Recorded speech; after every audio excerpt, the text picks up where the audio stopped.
خیلی آدم برفی خوشگلی درست کردی دخترم. دستت درد نکنه. توضیح میدی موهاش چیه؟ دوسته.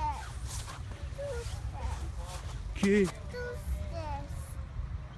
دوستشون. دوست آدم برفیه؟ آره. اون که اون پایینه درست کردیم، نمیتونیم بریم پیشش. آدم برفی ها جاشون تکون نمیخورن که. مثل درختان بابایی، درختان هم نگاه کن، درختان ثابتن، جاشون تکون نمیخورن، همیشه سر جاشونه. ما آدما، پرنده ها، حیوان ها میتونیم هی بریم این ور اون ور. دیدی اینا؟ تا بازی بریم. آدم برفی تو تعریف میکنی چی کار کرد؟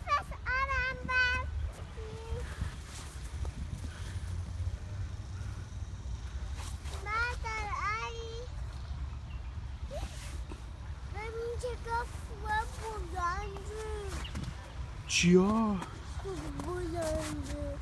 کوه. آره خیلی کوههای بلندیه. بریم.